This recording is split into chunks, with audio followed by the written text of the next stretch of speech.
Welcome to the third episode of our video series highlighting the barriers to inclusion of autistic children in Pakistan. In today's episode, we will be focusing on the government and its policies on inclusion. In our discussion, we'll take a deep dive into some significant questions. Are there existing inclusion policies in Pakistan? Do these policies encompass autistic children? And if so, are these policies being consistently implemented? And if they're not being consistently implemented, what are the barriers to implementation? Hello, salam, and welcome back. Today we delve into the pivotal role of the government of Pakistan in promoting inclusion. To truly grasp the government's impact and role, we must journey through the history of inclusion in Pakistan. Join me as I uncover the origins of inclusion in Pakistan and delve into all the reasons as to why it has yet to be fully implemented in our country. UNESCO first highlighted inclusive education in the Convention Against Discrimination in Education in 1960.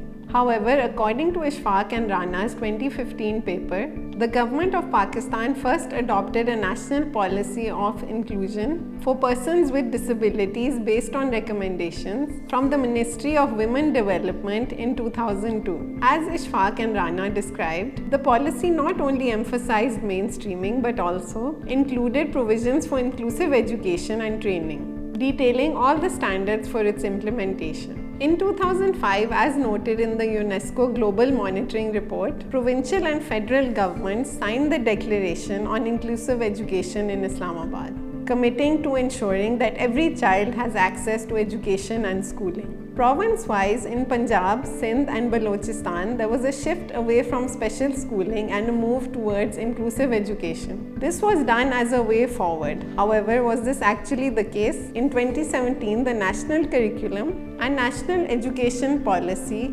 aspired to develop and enhance education facilities that are child-friendly, disability-inclusive, gender-sensitive, and ensuring a safe and learning environment for all children. More recently, as reported by Munir and colleagues, Pakistan ratified the UN's Sustainable Development Goals, of which the Sustainable Development Goal 4 (SDG 4) focuses and emphasizes inclusive education. My literature review has revealed that Pakistan has, in fact, had an inclusive education policy in place for over a decade now. Despite having policies that advocate for inclusion and inclusive education, and also having ratified the SDG 4, why does Pakistan still lack inclusive education for all? Why has it struggled to implement these inclusive education policies and create a truly inclusive education system? After thoroughly examining a body of literature, 4 key themes regarding the government of Pakistan have emerged. These shed light on why Pakistan has struggled to implement inclusive education in the last decade. These themes unfortunately reveal severe shortcomings on the part of the government. First, despite the talk of inclusion over many years, as revealed and discussed in episode 2, there still remains no clarity on the true definition of inclusion in Pakistan. As Munir and colleagues noted in their 2020 paper, inclusive education is not clearly defined in any document, including the Constitution. This lack of a clear definition of inclusion allows schools and other institutions to exclude marginalized groups, such as autistic children, because there is no explicit categorization or mandate providing or forcing schools to include such children in the education system. A second factor contributing to the lack of effective inclusion of children with disabilities is the limited categorization of persons with disabilities by the government of Pakistan, which currently recognizes only 4 types of disabilities. These 4 types include visual impairment, hearing impairment, physical disabilities, and intellectual disabilities. This classification is increasingly outdated, especially when compared to the broader framework used by social protection authorities globally. Those include 6 varied dimensions. These dimensions are mental, visual, hearing, speech, upper limb and lower limb disabilities. More comprehensive categories have been developed by global organizations like the Washington Group on Disabilities and the World Health Organization, reflecting a much more nuanced understanding of persons with disabilities. Additionally, only 4 categories of children with disabilities are recognized at the federal level in Pakistan, While the Sindh government appears to have adopted a more inclusive approach under the Sindh Empowerment Act of Persons with Disabilities, published in 2018, which covers a wider variety of individuals and persons with disabilities. However, this categorization is also limited to the extent that it excludes children with emotional and behavioral disabilities. These children are excluded from special schooling and are also therefore excluded from mainstream schooling, leaving them with no choice and nowhere to go.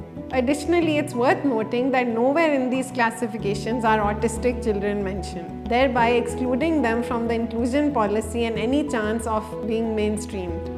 A third factor contributing to the government of Pakistan's failure to implement inclusive education policies is the lack of coordination between relevant stakeholders, which was also highlighted in the UNESCO's Global Education Monitoring Report. Inclusive education stakeholders in Pakistan fall into three main categories. These three categories include national, local, and non-governmental. All these groups are also responsible for the implementation of inclusive education policies. However, there is no coordination or collaboration or body in place to ensure collaboration and communication between these varied stakeholders across the country. Due to the government's inability and failure to mandate communication and coordination between the various stakeholders involved, there has been a complete failure and lack of the implementation of inclusive education in Pakistan to date. A fourth and final contributing factor that acts as an impediment to the implementation of inclusive education in Pakistan is the lack of a flexible curriculum.